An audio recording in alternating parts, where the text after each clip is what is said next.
At first glance, Finland seems like a place where secrets lie hidden beneath the snow, a white, silent country, cold to the bone.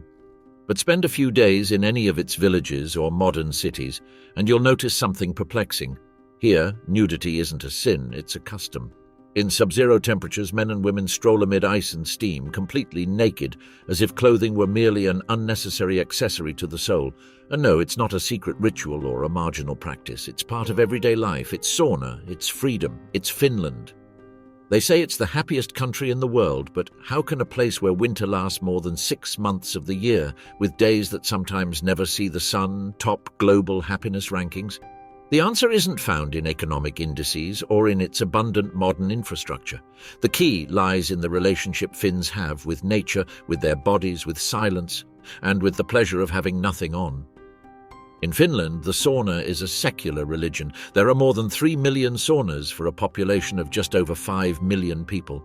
They are everywhere, in homes, in public buildings, in embassies, even in parliament. Entering a sauna is almost like stepping into a sanctuary. You must leave everything behind, your clothes, your phones, your worries. You enter naked, yes, but also free of pretensions. And there, in that enclosed space where the wood absorbs heat and sweat, the soul breathes. But what surprises foreigners most isn't just the nudity. It's the naturalness with which it happens. There is no shame, no invasive glances, no gestures of modesty. Men and women share the space without any hint of eroticism. Friends sit naked to discuss business. Entire families, from grandparents to children, enjoy the heat together. There is no forced eroticism. There is connection, there is trust, and above all, there is a profound understanding that the human body isn't something to be hidden, but something that simply is. Many tourists are astonished the first time they are invited to a sauna. Some believe there is a secret intention, others think it's a cultural provocation. But they soon realize that here, nudity has no sexual connotations. It's cleanliness, it's health, it's part of the national identity. And if you can let go and leave behind imported prejudices, you feel it, a warmth that not only melts the snow, but also dissolves internal walls. This free relationship with the body is also evident in education. From a young age, Finnish children learn that nudity is not indecent. Biology classes show the human body with no filters. Schools include sexual health topics without taboos or silences. And it's not uncommon for swimming or sports classes to include communal showers without anyone batting an eye. The idea isn't to promote exhibitionism, but to normalize what we are: human, equal, vulnerable. And this has surprising consequences. Finland is one of the countries with the lowest rates of street harassment in Europe. Sexual violence rates are significantly low.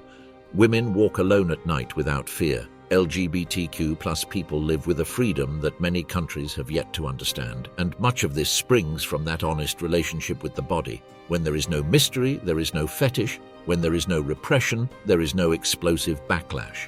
But there's more. Finns don't only walk naked into the sauna. In summer, many take advantage of the thousands of lakes sprinkled across the territory to swim completely au naturel. The rocky, forested shores fill with bodies diving into icy waters. Some do it at dawn as a rite of renewal, others do it in pairs as a way to reconnect, but all do it with a smile. Because here, nudity isn't tied to scandal, but to well-being. Naturism, although not proclaimed as an organized movement, is part of daily life, and that mindset extends into other areas. In Finnish homes, you don't need to keep the curtains closed at all times. Couples can walk around semi-naked without feeling they're provoking the neighbors. And in many rural communities, it's still common to see elders sunbathing nude amid flower gardens, as if they were part of the landscape. This detachment of clothing as taboo also has ancient roots. In pre-Christian Finnish tradition, bodies were seen as part of the forest, of the natural cycle. Tales spoke of naked spirits guarding the lakes. Shamans purified themselves through sweat and steam. Christianity brought its own norms. But in Finland, these never fully erased pagan spirituality. The body remained sacred, not shameful. Even today, the most modern Finns preserve that ancestral bond. In the celebrations of Johannes, the Finnish midsummer, many bathe naked in lakes surrounded by bonfires. It's a festival of sun, water, and the body in freedom. People sing, drink, love. And the fire, like the heat of the sauna, purifies without judgment. This approach has made Finland seem like a paradise of freedom, especially for those from countries where the body is a cultural prison. There are testimonies of women who say they first felt their bodies belonged to them, not to others in Finland. Men who overcame traumas simply by sitting in silence, naked, alongside strangers in a sauna. Nudity here is not exposure, it's anonymity. When everyone is naked, no one is exposed. Is this why Finns are so happy? Perhaps. Because they don't live by what they hide, but by what they are, because they don't fear contact, silence, or someone else's body, because they've learned that the deepest cold is fought with the warmest human heat, respect, equality, and guilt-free nudity. And this is only the first door that opens in this enigmatic land. For while the sauna is the body's temple, Finland is also a country of even stranger secrets, where the night can last for months, yet there are days when the sun never sets. Where reindeer cross the highways and spirits still dwell in the trees, where women are famed for their independence, seduction, and cool demeanor, but hide fires that only reveal themselves when trust is earned. Happiness here isn't noise, it's a whisper. It isn't euphoria, it's stability. And so, in the apparent calm of a town where people stroll naked without shame, a life philosophy as provocative as it is silent begins to unfold. The image of Finland is deceptive. The silence, the long winter nights, the endless seeming forests, and those clean, serene cities suggest nothing happens here, that everything is under control, that love, desire, and seduction are imported concepts unnecessary in such a self-sufficient country. But look more closely, and you see that beneath that icy surface beats a quiet fire. In Finland, to love isn't to shout it to the world. It's to whisper it with a glance, with gestures, with a shared cup of coffee without a single word. One of the first things that puzzles foreigners in Finland is the lack of verbalization. I love you is not said easily here. There are no grand romantic gestures or dramatic poems. You don't expect the other to guess what you feel, nor do you demand constant confirmation. Love in Finland is shown through small, almost invisible acts. Preparing breakfast, offering the best spot by the fire, remembering how that person likes their coffee. In this country where the climate forces people indoors for months, intimacy blossoms in shared spaces. Couples spend hours together without speaking. They cook in silence. They walk through the forest without uttering a word. Yet they understand each other. Because in Finland, silence isn't emptiness, it's connection. A way to respect the other's space, to show that there's no need to fill the air with words to be close.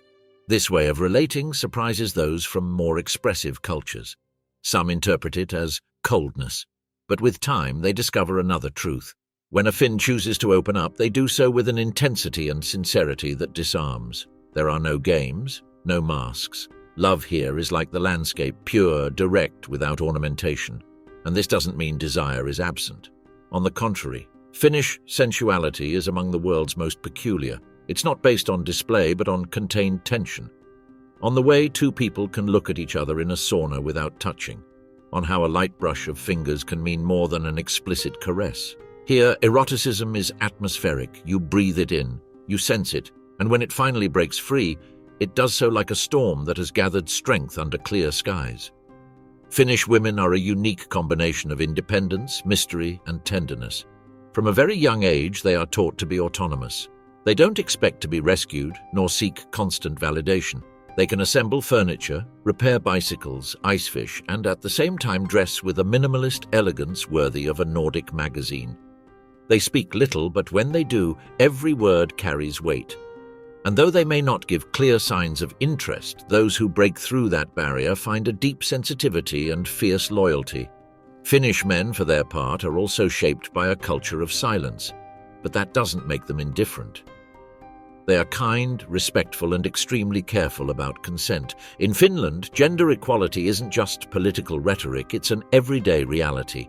Decisions are made as equals, personal space is respected even in intimacy, and bonds are built more on complicity than on gender roles. Interestingly, this mutual respect doesn't prevent free love practices. Particularly in university towns or during the endless summer days, people let go of inhibitions. Outdoor parties, music festivals, and spontaneous gatherings in lakeside cabins open the door to passion that is fleeting yet honest. In Finland, one can have a night of love without empty promises or guilt.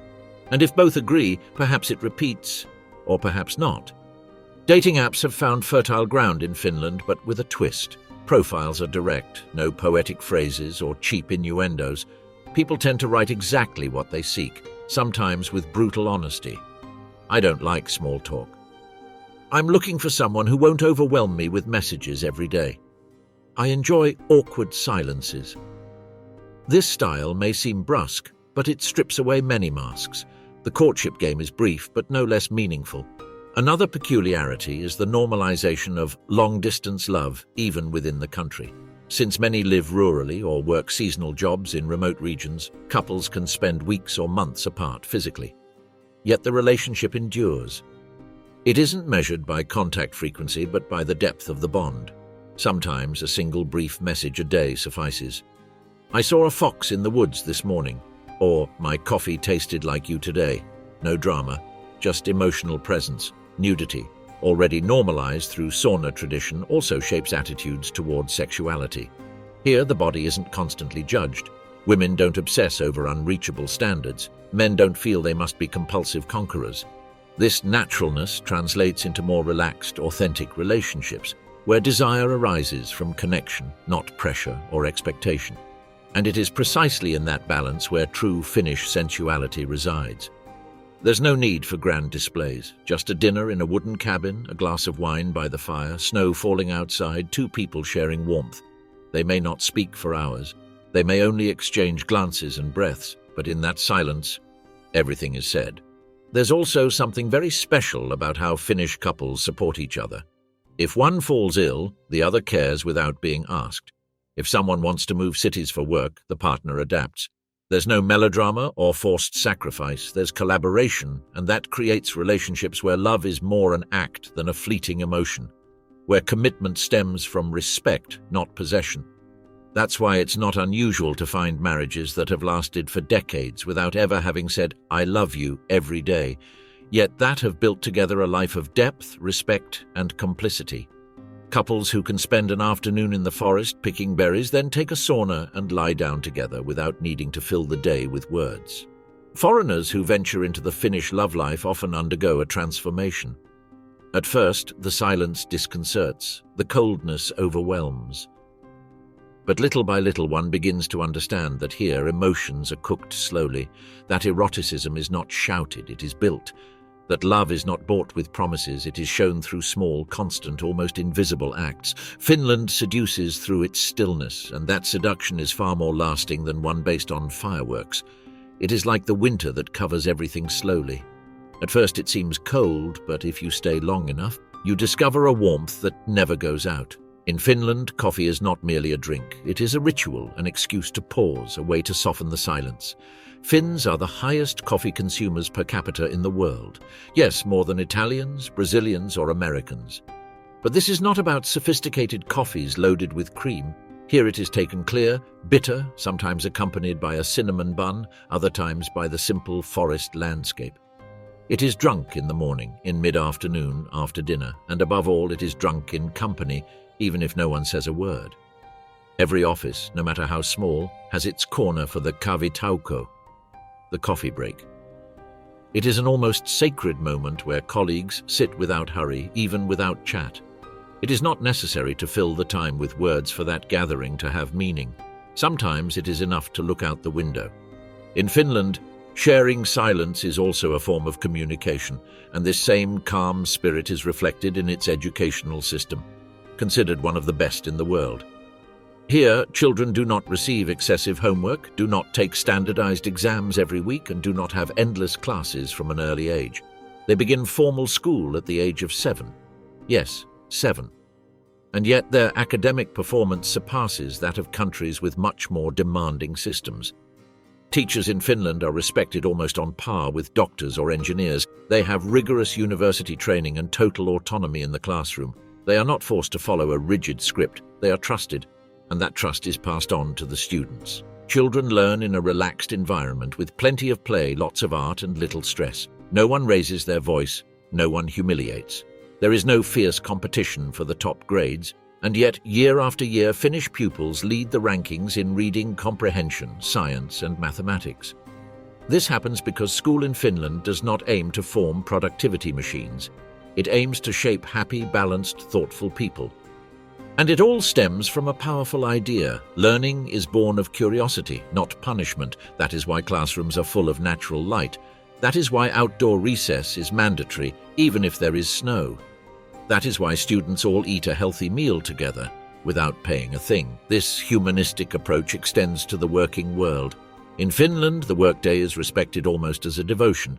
People start work early and finish early. At 4 or 5 in the afternoon, offices are empty, not because they are lazy, but because they believe life cannot be reduced to work. Free time is not a luxury, it is a right. And those who work too much are seen with pity, not admiration.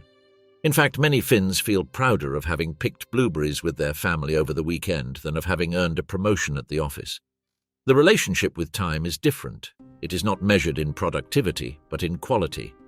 Walking through the forest, swimming in a lake, reading a book while the snow falls, those are the true goals. Nature is the great national refuge. Finland has more than 180,000 lakes, thousands of kilometers of forests, and a law that allows anyone to walk, camp, or gather wild fruits on any natural land, even if it is private, as long as it is respected. It is called jokamiehenoikeus, the right of every person. Thanks to this principle, any citizen or visitor can feel part of the environment. The land belongs to no one, it belongs to everyone.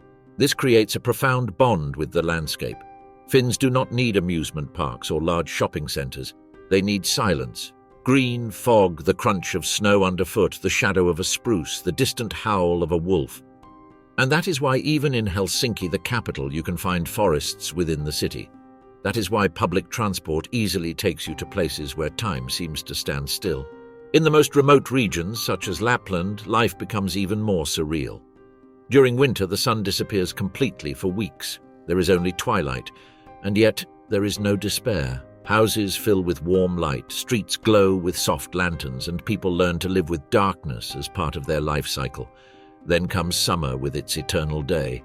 The sun does not set, not even at midnight, and bodies come out to celebrate it with an almost animal intensity. Women sunbathe naked at the edges of lakes. Men fish shirtless until the northern sun burns their shoulders. It is as if light and shadow take turns to balance the soul. In these areas also live the last indigenous groups of Europe, the Sami. Their culture, tied to reindeer husbandry and shamanic traditions, still survives despite centuries of silent colonization. They speak their own language, sing their own hymns, the yoiks, and believe in spirits that inhabit natural elements.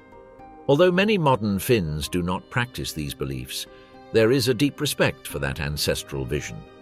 And in a way, all of Finland is threaded by that silent reverence for the invisible. Even in everyday life, there are traces of the magical. Houses often have ancient amulets, symbols carved in wood that protect against cold or bad dreams. In Christmas markets, figurines of tomte are sold, a kind of protective elf that lives in barns. And it is not unusual that on stormy nights, someone quietly says that the haltias, forest spirits, are awake. The mix between modernity and tradition, between advanced technology and respect for nature, creates an oddly harmonious society. People can program artificial intelligence in the morning and chop wood in the afternoon. They can work for global companies from a cabin lost in the forest. They can have a marriage with complete separation of property, and at the same time keep believing in the signals of owls. Architecture also reflects this duality. Finnish homes are minimalist, functional yet cozy. They use local wood, large windows, stone stoves, and soft rugs. There is no ostentation, but there is warmth. Everything is designed for well-being, from the sofa to the doorknob. Because here, home is a sacred refuge, not a status symbol, but a place of peace. And if you ask a Finn what they value most about their country, the answer will almost always be the same: tranquility. Not noisy happiness, not luxury, not fame, tranquility, being able to live without fear, walking alone through the forest, sitting in a cafe without anyone interrupting, loving without needing to explain, living without having to shout. In Finland, happiness is not measured in laughter, but in sighs. It is not shown with selfies, but with goosebumps upon exiting the sauna and plunging into ice-cold water. It is not proclaimed, it is inhabited. And that makes it one of the most intriguing countries in the world, because in that apparent calm, in that almost absolute silence, hides a way of living as provocative as any wild party, as profound as any scream, as seductive as a silent glance in the middle of the forest. The serene and minimalist image of Finland transforms completely when its festivities are celebrated.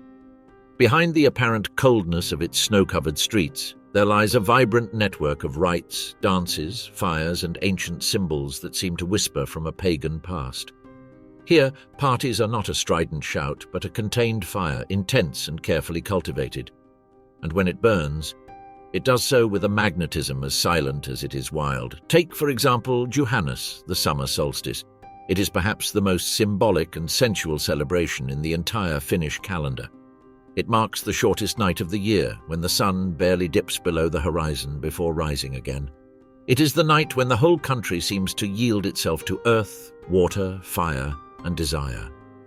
At Johannes, thousands of people leave the cities to go to their family cabins by lakes and forests. Enormous bonfires, the koko, are lit near the water, an ancestral symbol to ward off evil spirits and protect the harvest.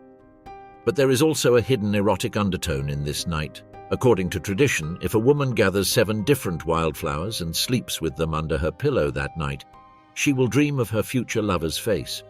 This ritual, still practiced by many young women, blends innocence and desire, playfulness and predestination. Saunas, of course, play a fundamental role on this night. They are not just for purifying the body, they are portals. Intimate spaces where couples escape, where bodies recognize each other without clothes, without words, without prejudice. In some regions, small bathing rituals with birch branches still survive, gently striking the skin to awaken it, to enliven it. The sweat, the steam, the flushed skin create a perfect setting for desire to blossom guilt-free. In the midst of the forest, under a sky that never fully darkens, love feels different, purer, more animal. On those nights, many Finns allow themselves what they would not in the city, kissing without thinking, loving without calculating, letting themselves be carried away by the scent of wet earth and the crackle of fire. Johannes is not just a party, it is a license, a return to the instinctual, to the ancestral. But not all celebrations are warm. In winter, when darkness covers everything, comes the Kaamos, the season without sun in the north, and with it, traditions that take refuge in artificial light, soft music, and inner warmth. The Christmas spirit in Finland has deeply pagan roots. The figure of Santa Claus, or Joulupukki, originates here in Lapland, although he is not the kindly figure we know in the West. Originally, he was a horned being who came to check people's behavior. Rather than rewards, he brought warnings. On those dark days, alcohol flows slowly, homes fill with candlelight, and melancholy becomes beauty. It is said that winter in Finland is not endured, it is embraced. People cook together, tell stories in front of the fireplace, and keep the inner flame alive through minimal gestures. A shared blanket, a silently baked bread, a meaningful glance. And although it may seem contradictory, it is also in winter when many tourists fall in love with Nordic sensuality. Perhaps because the senses sharpen, because the external cold heightens the internal warmth, or because in the midst of darkness, physical closeness becomes urgent, necessary. Bodies seek each other not out of whim, but for emotional survival. Beyond the festivals, Finnish culture is full of small superstitions that hint at its relationship with desire and the invisible. In rural areas, there are still those who leave pieces of bread on windowsills for the haltijas, the spirits of the home. It is believed these invisible beings protect the family, but only if they are respected. Some older women, especially in villages, still use amulets or Viking symbols to guard against the evil eye or attract love.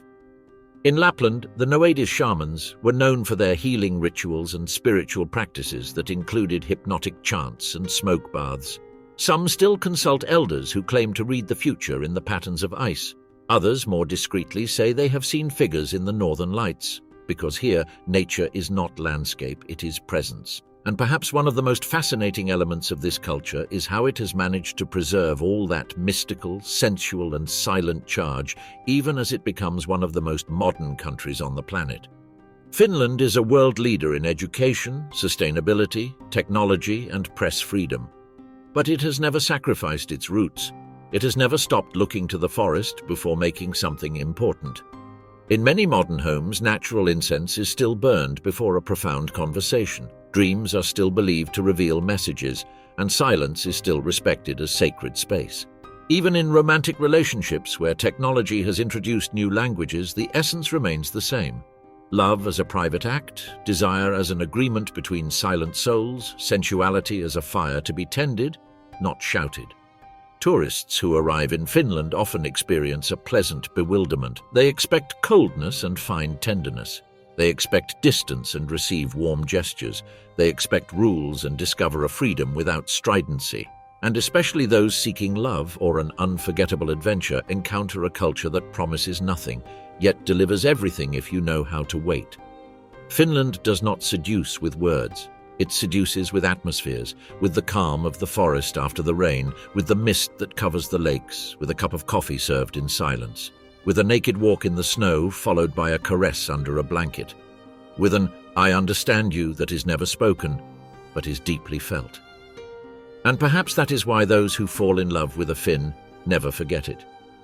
Because here, love is not a firework. It is a slow-burning hearth, constant. One that does not illuminate everything at once, but provides warmth for a lifetime. The happiest country in the world does not need to prove it. It lives it. And you, are you ready to lose yourself in its silence?